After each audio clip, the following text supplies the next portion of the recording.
Halo, jumpa lagi sahabat nasi uduk permata.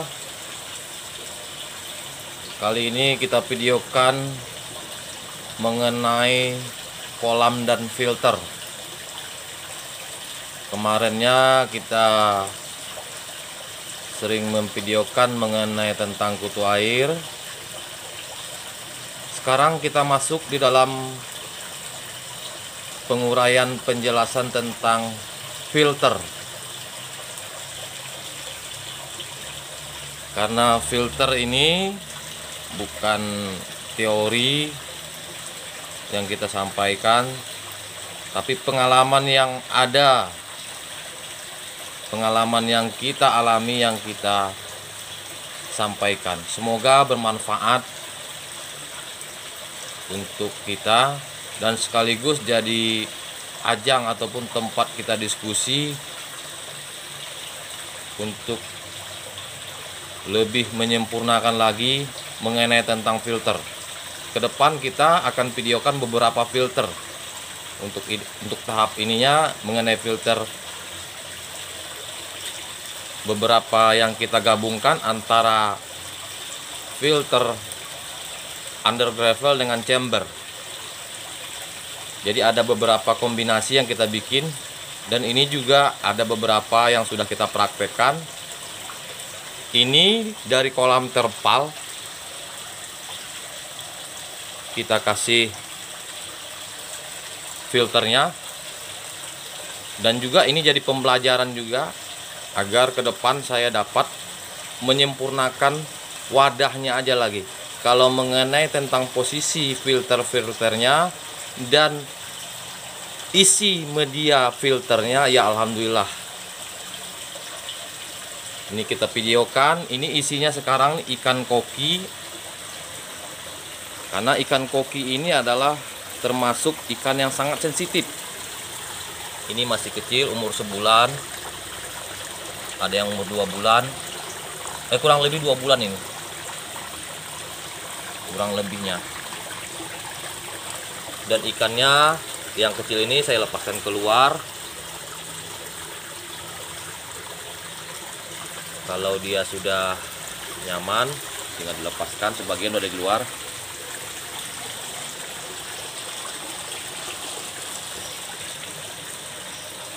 Kolam terpal ini tujuan saya bikin adalah untuk menjadikan suatu tolak ukur nantinya kalau membuat kolam permanen.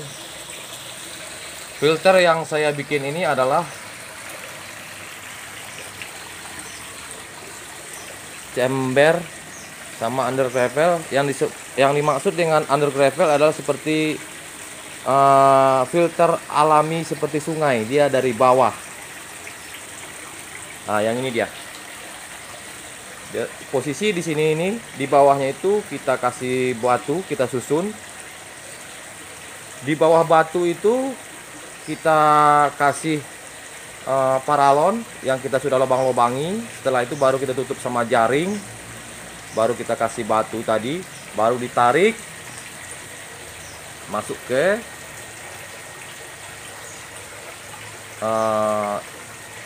tangki ini. Karena kita ada tangki, ya kita manfaatkan tangki dulu. Ada 3 tangki. Yang tangkinya ini kapasitasnya 2 tangki 1350 liter, yang 1 tangkinya 1000 liter. Tangki ini isinya ada jaring bekas nelayan sama bekas-bekas pipet, kita manfaatkan, sedotan minuman. Nanti kita lihat ya. Kita lihat dulu yang ini. Ini saya sengaja taruh dedaunan mata lele namanya ini. Dan ini juga nantinya kalau ikannya mulai besar, ikan koki itu, ini juga dimakan nantinya.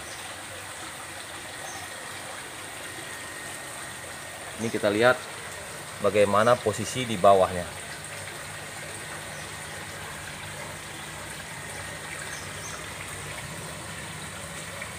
penuh dengan bebatuan.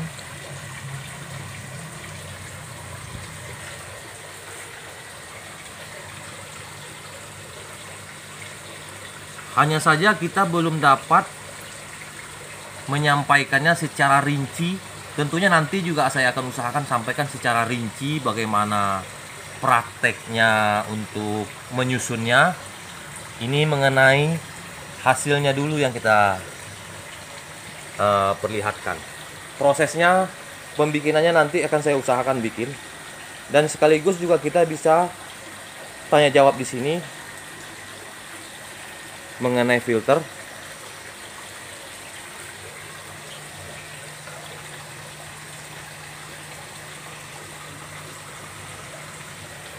Mengenai ini juga tambahan, ini juga sebagai juga media filter alami juga, mengurai juga amonia.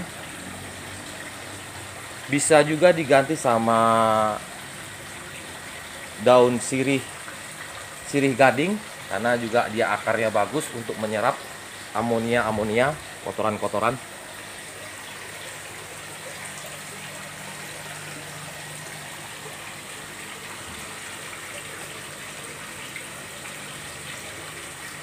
Ini kita lihat.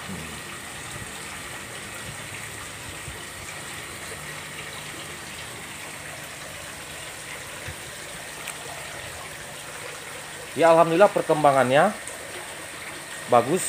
Pertama kali saya masukkan adalah ikan gupi, karena ikan gupi juga termasuk ikan yang sangat sensitif. Setelah dia bagus, perkembangannya ikan gupi bagus, tuh anakannya banyak. Barulah saya masukin ikan koki ini.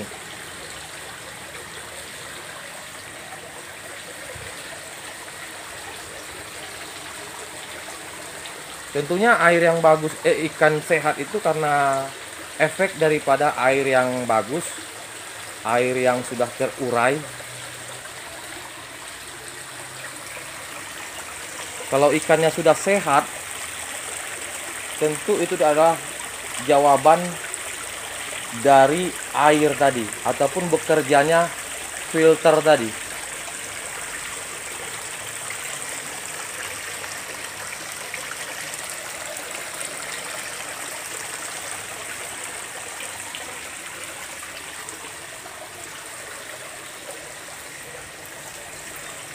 Dari sini masuk ke atas itu, nih kita lihat ya.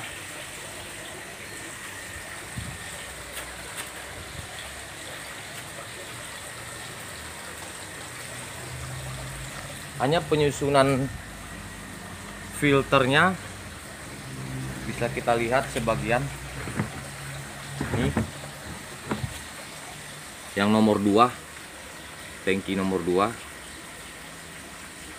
Untuk mengenai penataannya nanti bisa kita diskusikan, karena filter itu juga perlu ditata isinya. Kalau filternya bagus, media penataannya nggak bagus juga akan bermasalah juga.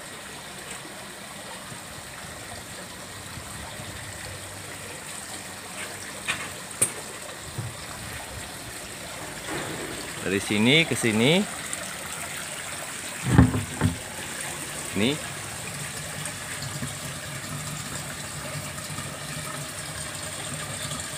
kita lihat, baru dia keluar di sini. Ini saya bagi 3 keluarnya. Penarikan airnya sana 1, keluarnya ada 3. 1, 2, 3 nih yang kecil. Sengaja saya atur karena dia masih kecil-kecil ikannya. Bila dia mulai agak besar, nanti baru saya lepas keluar.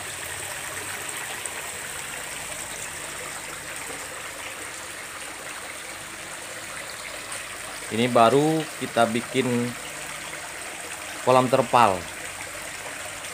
Sudah ada juga kolam permanen yang sudah kita praktekkan.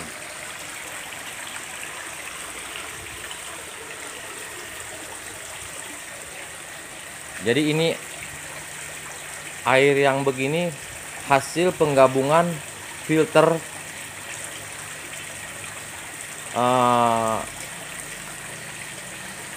chamber under gravel, dan ditambah juga media tumbuhan, media alami.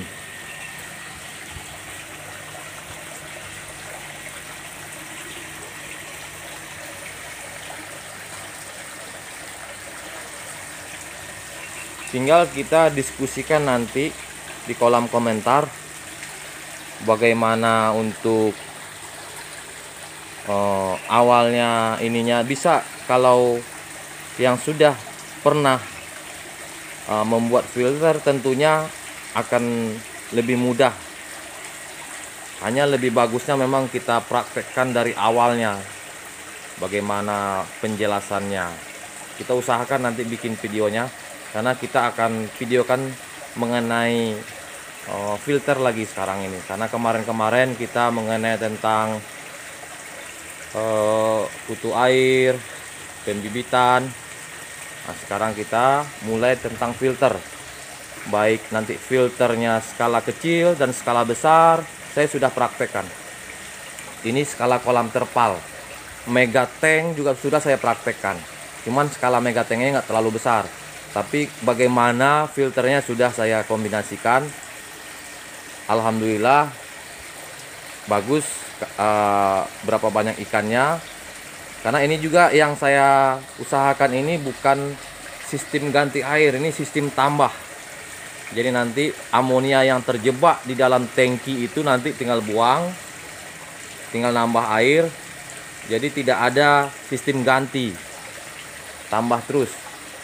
Yang dibuang juga hanya sebagian kecil, hanya untuk amonia yang telah terkumpul.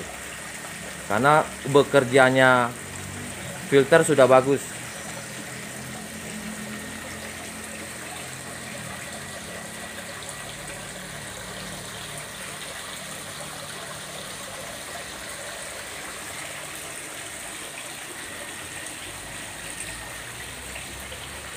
Ini teman-teman ikan kokinya.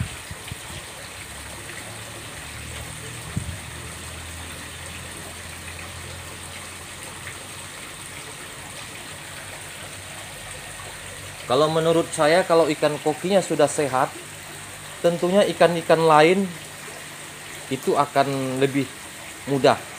Karena ikan koki termasuk ikan yang sangat sensitif untuk dipelihara. Dia perlu oksigen, sirkulasi, air yang tidak terlalu tercemar dengan amonia. Kalau ibarat katanya, kalau kita sudah mengerjakan yang berat, kalau kita mengerjakan yang ringan akan lebih mudah.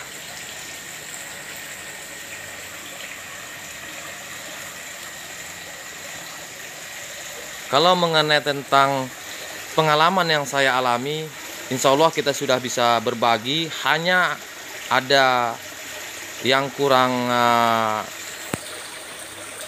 lancar saya menyampaikan apa yang saya sudah alami ini, ya tinggal kita tanya jawab nanti di kolom komentar.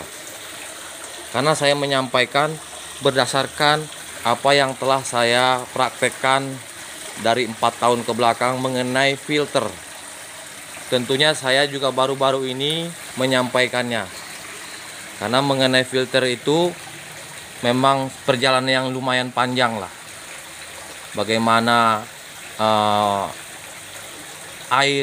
bagaimana air ini, karena penjelasan hampir rata-rata kalau kita merawat ikan, rawatlah airnya. Memang kenyataannya demikian. Untuk membangun sistem agar air ini bagus, agar air ini juga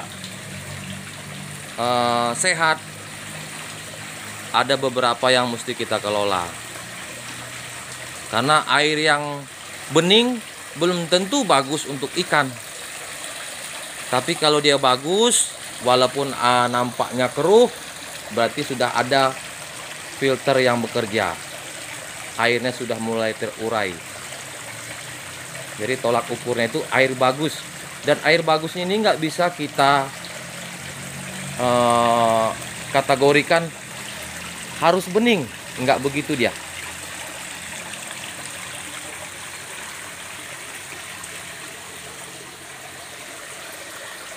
Kalau dia bening ya bagus juga, alhamdulillah gitu, kalau dapat ditingkatkan filternya.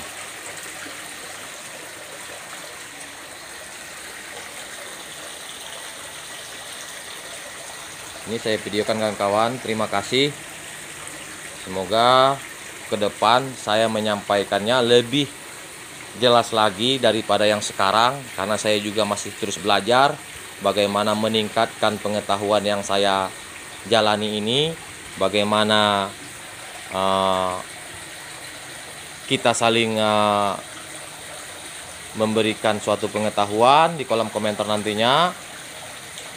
Yang jelas inilah suatu pengalaman yang saya sampaikan, bukan teori. Nanti kalau juga ada akuarium yang besar juga yang kita bikin modelnya begini, sistem manajemen filternya hanya dia di akuarium. Terima kasih, sampai ketemu lagi nanti di video yang berikutnya mengenai filter juga. Yang kita sampaikan ini mengenai filter, nantinya ada beberapa tahap. Setelah mengenai filter nantinya baru nanti ikan cupang. Ikan cupang kita juga udah banyak, ikan cupang semua itu tuh. Ini ikan cupang juga. Dan juga filter yang untuk ikan cupang juga sudah saya praktekkan, bukan teori. Bagaimana membangun sirkulasi untuk ikan cupang itu saya praktekkan. Saya praktekkan airnya dari atas, enggak juga.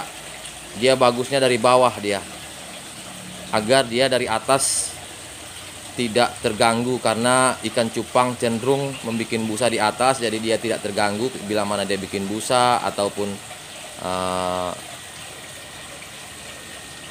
air yang jatuh ke atas itu tidak terganggu lagi dia, karena kita lihat alaminya dia kayak di rawa. Nah ini ya, tapi kita bangun sirkulasi tapi tidak mengabaikan habitatnya dia, alaminya dia. Nanti kita perlihatkan juga untuk tahapan ini dulu sekarang. Terima kasih, sampai jumpa lagi. Assalamualaikum warahmatullahi wabarakatuh.